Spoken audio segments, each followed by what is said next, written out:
Vamos começar o nosso programa para trazer justamente, não dá para fugir muito disso, né, meu caro Alexandre, que é a política brasileira. Estamos aí há praticamente 17, 18 dias da eleição, um pouquinho mais, né, da eleição de 2020, que vai definir quem será o nosso novo alcaide. E vereadores, né? E vereadores. 15 né? vereadores. Os nossos preclaros vereadores.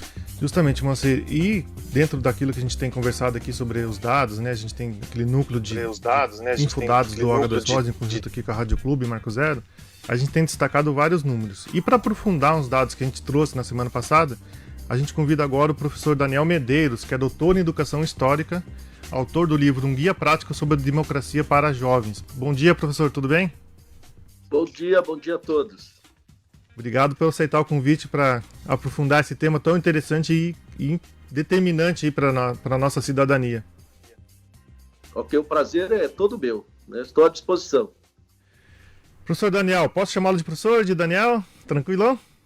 Fique à vontade. Professor Daniel, nosso foco aqui nessa conversa é a participação dos leitores, né? Dos eleitores de 16 a 17 anos, que é aquela faixa que ainda não é obrigatório o voto, mas que pode votar. Segundo dados do TSE, do Tribunal Superior Eleitoral, esse número caiu em relação a últimas eleições. Então, para começar, eu queria saber se o senhor tem esses dados de participação dos jovens no eleitorado nacional. Pois é, os dados eles são históricos, né? Nós atingimos o menor patamar de participação no sentido de inscrição para votar, né, que é a obtenção lá do título, foi o menor patamar desde quando se começou, a Constituição de 88 foi a que estabeleceu essa possibilidade do voto facultativo dos 16 a 18 anos. Ou seja, desde a restauração da nossa democracia, nos anos 80, nunca a participação efetiva por meio do voto dos jovens foi tão baixa num processo eleitoral. Então, isso é um dado que, na verdade, reflete um processo que já é muito visível, né? Desde sempre, que é a baixa participação de jovens no processo eleitoral. Chegamos aí, provavelmente, a um fundo do poço. Né? E é lógico que isso é muito, eu diria, sem exagero, dramático, porque, evidentemente, esse jovem que está aí 16, 17 anos, ele tem aí uma longa vida de eleições pela frente. Esperamos, né, que existam muitas eleições pela frente, e se ele já na largada manifesta um desinteresse tal, não há realmente uma perspectiva muito positiva de achar que ele vá, por conta própria, mudar de posição nos próximos pleitos. Professor, a gente sempre acaba misturando as nossas histórias no meio das entrevistas, né? Mas eu lembro que o meu primeiro voto foi aos 16 anos, né? Eu fiquei ávido por tirar o título e poder votar. E hoje é justamente isso, a gente não percebe essa expectativa dos jovens em tirar o título de eleitor, diante disso, entender por que isso está acontecendo, por que a maioria dos jovens hoje não se interessa em tirar esse título de eleitor, né? Eu posso estender essa pergunta e não se interessa por política, mas eu acho que o dado de título de eleitor, ele acaba refletindo também esse dado o de não se interessar pela política. Por que isso acontece? Bom, eu diria que não é propriamente o jovem que não se interessa pela política, é a política que não se interessa pelo jovem. Quer dizer, você tem que entender, e vamos tirar agora, pelo nosso dia a dia. Você se interessa pelo quê? A palavra interessar quer dizer estar entre, querer estar entre. Então, se você torce para o seu time de futebol, e o seu time de futebol fez bons investimentos, está oferecendo um bom desempenho, você quer participar. Se você tem lá um clube na sua casa, próximo da sua casa, que oferece boas esporte, lazer, você quer lá participar, etc, etc. Você tem lá um grupo de amigos que é divertido, que bate um papo legal, você quer participar. Isso é da natureza humana. Aí, se perguntar para os ouvintes, né? Quer dizer, o que a política oferece para o jovem que dê ao jovem o desejo, a vontade de fazer parte? Então, essa é uma grande questão. Eu não sei, eu tenho 56 anos, eu fui jovem no processo de redemocratização, final dos anos 70 e início dos anos 80. Então, a minha geração de jovens foi uma geração muito engajada na política, porque via que a política era o meio através do qual o país iria se transformar. Então, nós acreditamos, nós vimos no horizonte da política o horizonte de um país melhor, um país menos autoritário, um país mais inclusivo. Então, na minha época, ser jovem e gostar de política era quase um sinônimo, né? Agora, o Brasil, desses quase 40 anos de democracia, foi perdendo esse contato com os jovens. Seja o contato dentro da escola, eu, por exemplo, não sei você, mas eu, por exemplo, veja só, eu estudei em colégio militar e nós tínhamos grêmio dentro da escola. Havia grêmio, fazíamos jornais, fazíamos debates culturais dentro de um colégio militar, que é, naturalmente, evidentemente, uma instituição mais conservadora. Existiu uma disciplina chamada OSPB, Organização Social e Política do Brasil. Foi, aliás, por onde eu comecei a dar aula. No início dos anos 80, eu fui professor de supletivos, ainda era estudante, eu fiz Direito, foi o meu primeiro curso de formação, e exatamente por isso, por conhecer um pouco lá da Constituição, estudava Direito Constitucional, fui dar aula, né, para ganhar minha graninha, e comecei a dar aula de OSPB. Então, desde cedo, nas escolas, os jovens entendiam o que estava acontecendo.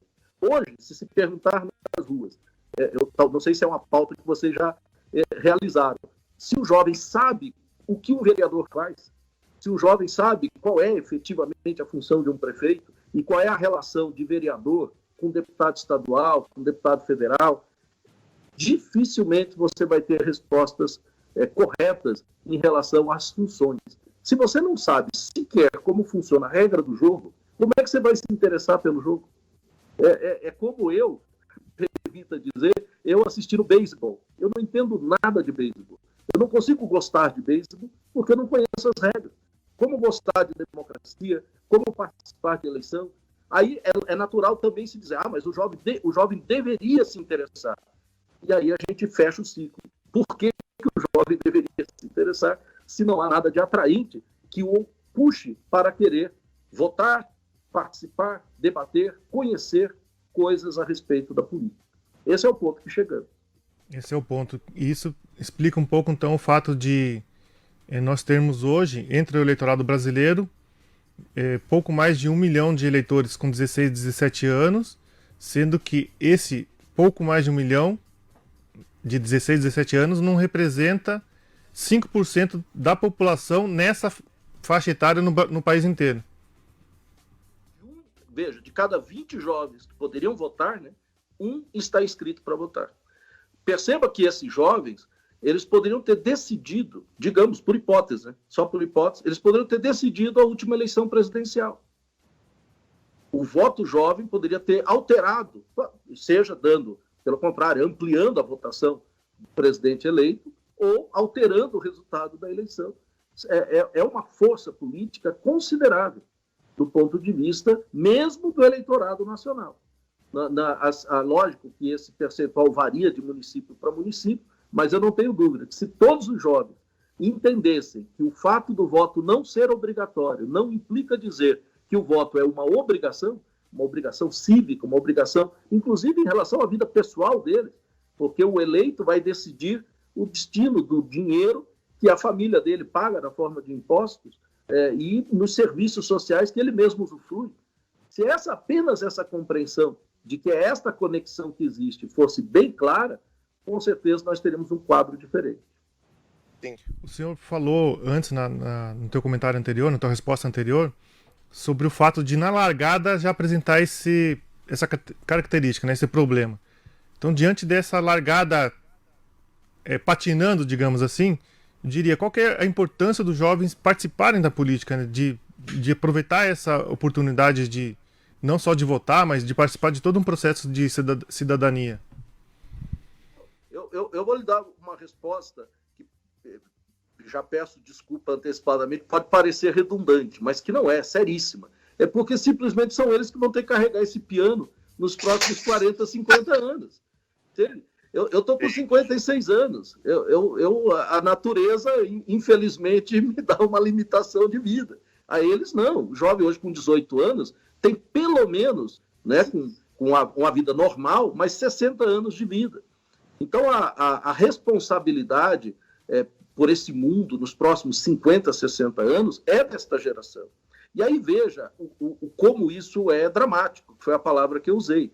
E nós, adultos, temos a responsabilidade, porque cabe aos adultos apresentar o mundo para os jovens.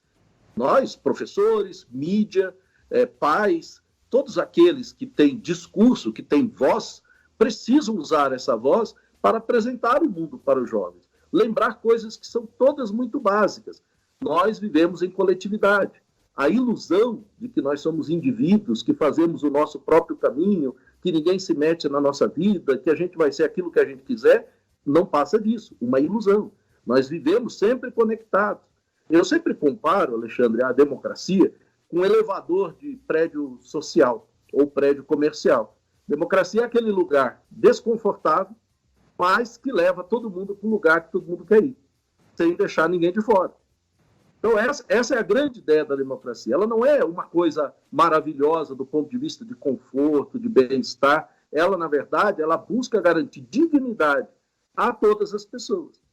E algumas, por seu esforço próprio ou por sorte, conseguem, evidentemente, uma vida mais confortável, digna, mais confortável. Mas o que a gente precisa é imaginar uma coletividade onde todos possam viver dignamente. Esse é o pressuposto. Então, o jovem precisa entender que, enquanto ele é criança e jovem, ele ainda não tem garantido um lugar no futuro. Imagine que se ele tivesse certeza que esse lugar no futuro, pelo menos, garantiria a ele dignidade. É por isso que ele deve lutar. É que os jovens, na verdade, eles querem ser ricos e famosos, e acho que todos eles conseguirão ser, né? Mas um simples olhar da realidade já aponta, né, para que isso não é outra ilusão. Então, construir a democracia é garantir um futuro para eles que terão futuro.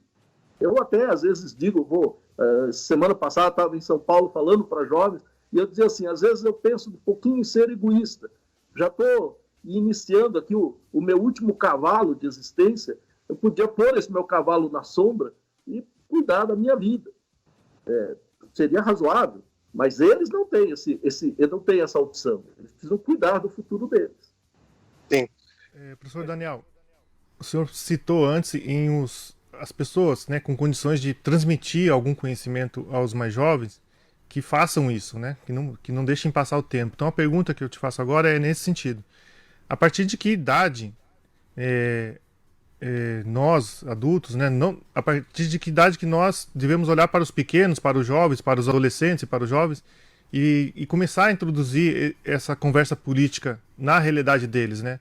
Para que eles cheguem aos 16 anos e com um conhecimento suficiente para eleger os seus representantes, mas, sobretudo, para ter interesse pela política, pelas eleições como um todo, mas pela política como um todo. Quando introduzir essa conversa? Aqui há duas respostas. Uma, que é a das informações sobre o exercício institucional da política. Ou seja, como eu comentei aqui, quais são as funções do vereador, quais são as funções do prefeito. Esse tipo de conversa, ele, sem dúvida, no que a gente chama de Fundamental 2, a partir ali dos 12 anos, 13 anos, 14 anos, ela é absolutamente compreensível. Aliás, ela é muito simples, né? Então, a parte da informação, a escola poderia, sem sombra de dúvida, resolver com pouco trabalho. Mas aí vem a outra parte que eu acho que é a fundamental, que é a do exercício cotidiano da democracia. A democracia, ela não é só um conjunto de informações, ela não é só um conjunto de regras, ela é uma prática, né? Voltando aqui às metáforas de coisas banais, né? O esporte, por exemplo. Não adianta eu saber as regras de um jogo para dizer que eu jogo bem. As regras do jogo são fundamentais para que eu jogue. Mas para eu jogar bem, eu preciso praticar. E a prática democrática não tem idade, Alexandre.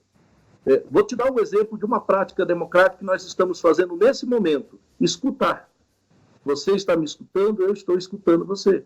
Um outro tipo de prática democrática que é muito difícil, tanto é que muitos adultos não conseguem, que é fazer perguntas que sejam pertinentes. Não perguntas para embaraçar o outro, não perguntas para constranger, para humilhar, para destruir, perguntas para que a resposta colabore para o projeto comum. Replicar quando a minha posição diverge da outra e eu, então, portanto, quero reafirmar a minha posição a partir da fala do outro. É mais complexo ainda. Evitar que isso seja feito de maneira a ofender o outro, de maneira a querer diminuir o outro. Todos esses exercícios, eles não têm idade. Desde pequenininhos, as crianças podem devagarinho aprender esse exercício democrático. E eu, até no livro que eu escrevi, eu conto algumas dessas experiências. Eu vivenciei uma experiência com uma professora, que eu homenageio no livro, que trabalhava com crianças de 9 anos e desenvolveu uma atividade democrática para decidir qual era o mecanismo mais adequado para as crianças poderem sair da aula e ir ao banheiro sem atrapalhar a aula. Então, veja você como coisas simples, que é o cotidiano, elas podem ser decididas de maneira autoritária, você não vai, você vai só quando eu quiser, ou elas podem ser decididas por uma construção de regras em que as crianças percebam que, se elas participam da regra, elas obedecem de maneira mais voluntária, porque elas, na verdade, não estão obedecendo a ninguém, elas estão obedecendo às decisões que elas mesmas participaram e tomaram. Esse é o aprendizado profundo, que faz com que essas crianças se tornem jovens interessados que o país funcione da mesma maneira, ouvindo, fazendo perguntas pertinentes, abrindo espaço para as réplicas e construindo regras por consenso, por debate, por construção, e não de maneira autoritária, não como a gente tem ouvido, né? Vai ser assim e ponto final. Esse discurso ele não combina em absoluto com a democracia. Na democracia nunca existe ponto final. Todas as regras elas são provisórias, porque elas são construídas com base nas maiorias, que são provisórias também. Por isso que de tempos em tempos a gente tem eleições. E finalmente a gente chegaria à compreensão de por que temos eleições. Porque é preciso ouvir o povo de onde o poder emana. Por isso as eleições elas são de tempo em tempo, senão não bastava escolher alguém, o cara ficava o resto da vida lá. Não é uma função técnica, é uma representação popular. Pronto. Sim. O senhor citou principalmente a questão do ouvir, mas citou também algumas experiências, né, responsabilidades. Aí eu pergunto, essas responsabilidades, elas partem de quem? Em primeiro lugar, dos adultos, num primeiro momento. Porque, veja, a criança e o jovem estão chegando no mundo. É o fenômeno do nascimento. Tudo que chega novo não tem obrigação de saber o que já existe aqui. Então, a primeira responsabilidade, e veja, você sabe que a responsabilidade vem de responder. As crianças, eu não sei se você tem filhos, né? Eu tenho 3 filhos. Só que 16 anos. Oi? 16 anos. 16. Bom, a minha mais nova tem 16 anos. Mas, lógico, quando elas eram pequenas, elas perguntavam muito. O direito da criança, o primeiro direito da criança é de fazer pergunta. A primeira obrigação do adulto é de responder isso de maneira séria, de maneira coerente, de maneira sincera, para que a criança comece a confiar nas respostas dos adultos. Isso é um fundamento da pedagogia que é muito deixado de lado. O adulto dá qualquer resposta, mente para a criança, finge para a criança, depois não quer que a criança seja uma pessoa dissimulada quando se torna adulta. Então, a primeira responsabilidade é do adulto. Mas na medida em que a criança, que vai virando jovem, e vai compreendendo o funcionamento das regras do jogo, aí ela também passa a se responsabilizar pelo bom funcionamento dessas regras do jogo. Por isso que eu disse, o voto entre 16 e 18 anos, ele não é obrigatório. Mas se tudo fosse feito da maneira certa, ele deveria ser uma obrigação. Porque todo jovem sabe que começar a votar agora é começar já a plantar as sementes do futuro que é dele, que não é nosso, não será nosso. Daqui 50 anos não haverá futuro, pelo menos para mim. Mas para eles continuará havendo.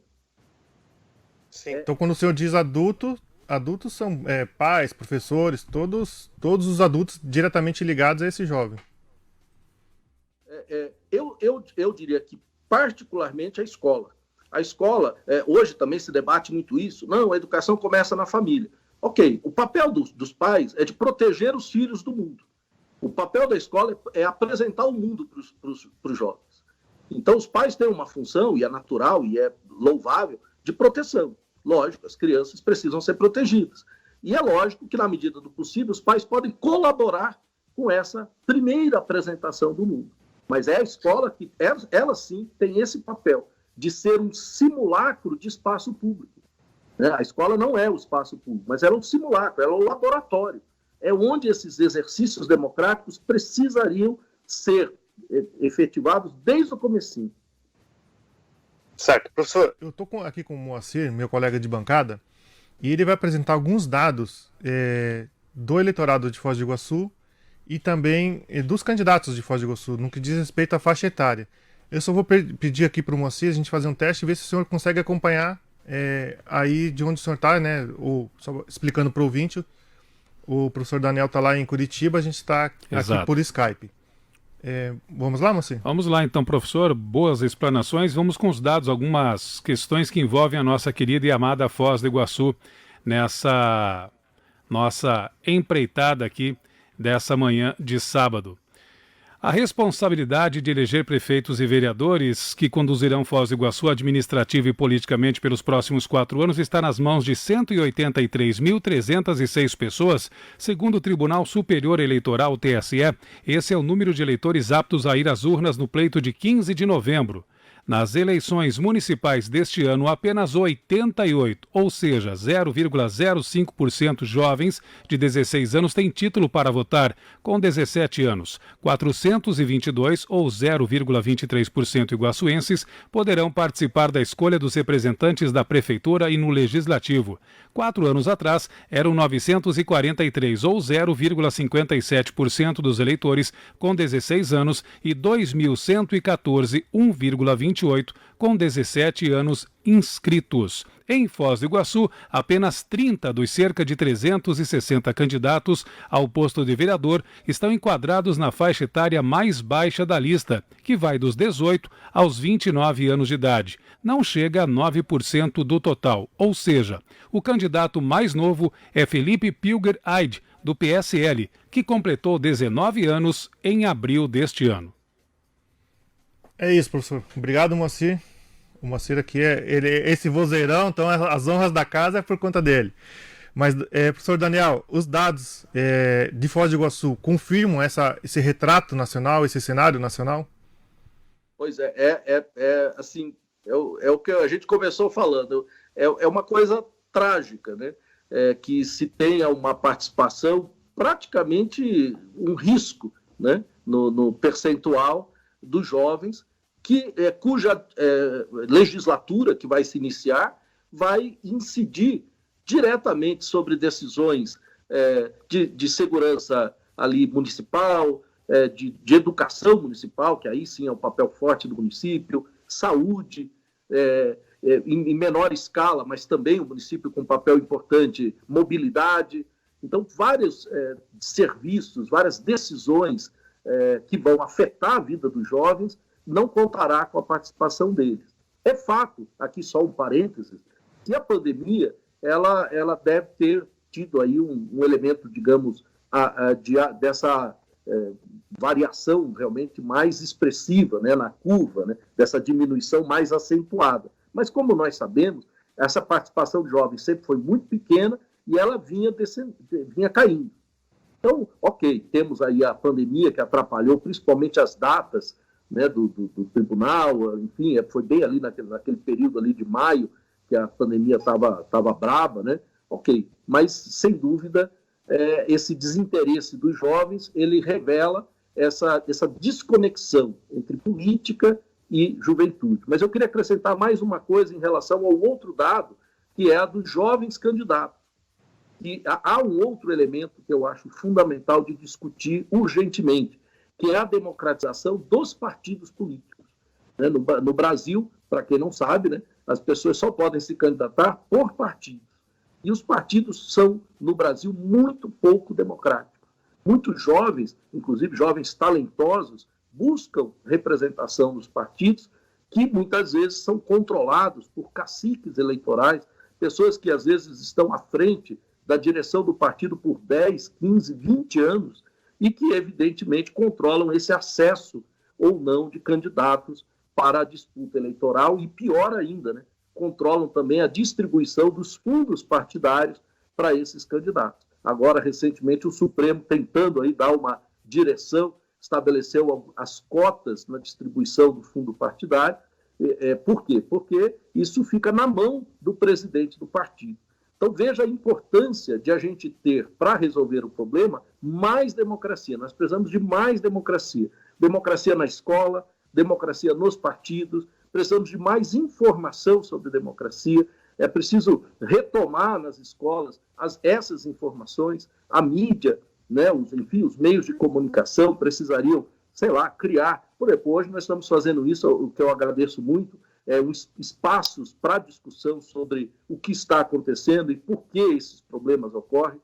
Eu creio que essa participação tão pequena de jovens, até 29 anos, ela reflete a dificuldade desses jovens de furar esta barreira das estruturas oligárquicas dos partidos. Quem sabe uma discussão sobre candidaturas avulsas, ou quem sabe uma discussão sobre a necessária democratização, mesmo por legislação federal, pudessem ajudar a melhorar, assim como as cotas de participação feminina, elas já começaram, da legislatura federal anterior para essa, nós já tivemos um aumento de deputados e senadores, deputadas e senadoras.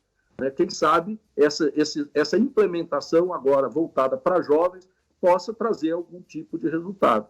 O bacana, que é o que vocês estão fazendo, é levantar o problema. Veja, este problema existe, isso não é uma opinião, é um fato. Os fatos, exatamente isso é um fato. Números, pesquisa, relatório. Diante dos fatos é que é preciso pensar o que fazer. Justamente.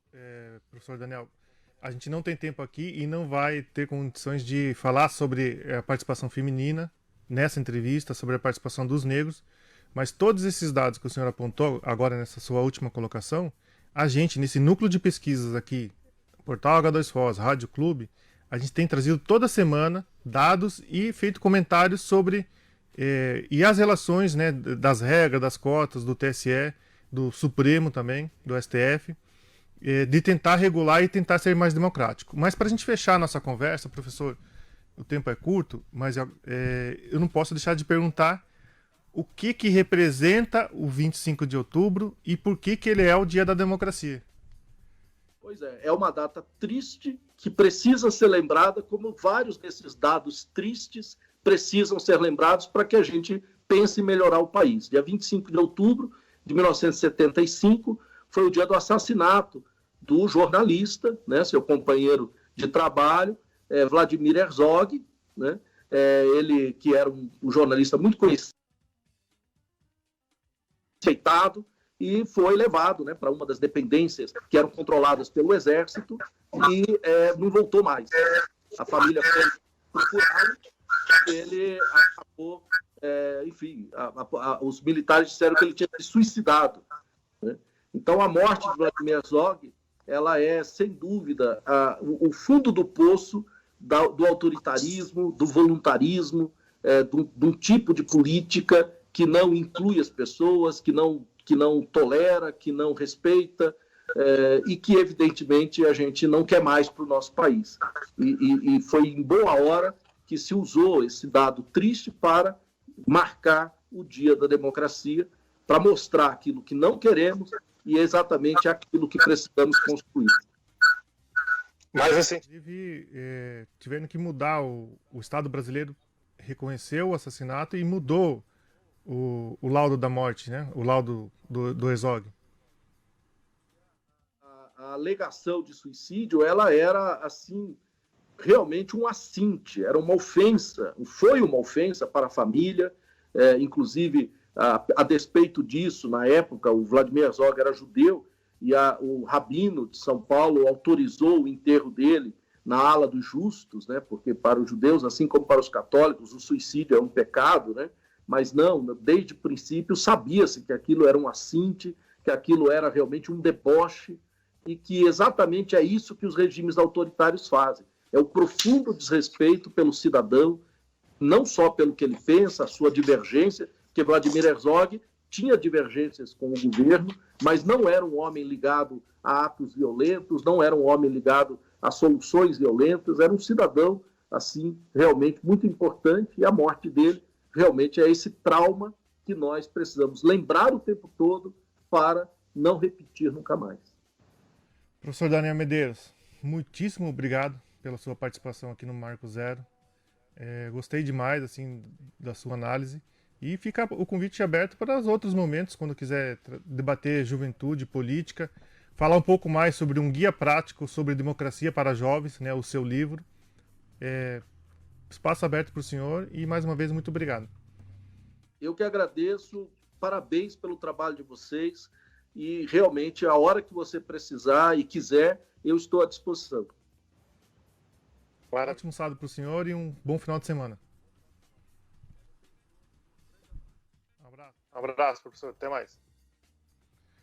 Moacir, esse foi o Daniel Medeiros, doutor em Educação Histórica, autor do livro Um Guia Prático sobre Democracia para Jovens. Um papo bem bacana aí sobre juventude, política e a importância dos jovens participar, seja como eleitores, seja no processo cidadão do dia a dia e também como nas próprias candidaturas. Aquilo que a gente já tem debatido aqui todo sábado, Moacir. Exatamente, Alexandre. É um assunto que vai aí longe, se a gente for debater, tem todas essas questões que disse o professor e principalmente, né, o interesse dos jovens. E o paradoxo disso, meu caro Alexandre Palmar, se eu posso colocar minha colher, é que justamente é uma eleição que está sendo muito disputada na rede social, Facebook, Instagram, que são ferramentas que os jovens dominam completamente, né? E mesmo assim não desperta o interesse do jovem. O que será que é? É a linguagem? É um pouco daquilo que o professor Daniel falou, né? Eu acho que nós, adultos, os partidos, né, o Estado como um todo, não tem se preocupado em comunicar diretamente para os jovens e não tem ouvido o que os jovens têm a dizer. Então, puxa um pouco a responsabilidade para a gente mesmo, assim. Muito bem, o senhor quer comentar alguma coisa, senhor Marcelo Oliveira, que está ao meu lado, o senhor que vai fazer ainda 19 anos? O senhor que está nesse momento, já está com seu título pronto e preparado, não vá falar em quem vai votar, por favor, só me diga. Vai ser meu primeiro voto. Seu primeiro voto. E você está nessa expectativa do primeiro voto? Não, fala bem real. A gente não está empolgado, eu acho né? Que a gente nunca teve incentivo à política. No meu colégio a gente, sabe? Nunca discutiu política, né? E quando tinha, era os extremos lados, né? Era o A ou o B. Nunca tive a opção de conversar. Conhecer ou você era A ou você era B. Isso mesmo. Era só isso. Que é o que o professor acabou de dizer, né, meu caro Alexandre Palmar? Então fica difícil realmente para os jovens se interessar. Temos que mudar desde a base. Com certeza. Está nas suas mãos então, senhor Marcelo. Nós também já passamos metade da ponte. É o jeito, vamos mudar isso. Mas fica uma falha da nossa geração, com certeza. Marco Zero, onde tudo começa.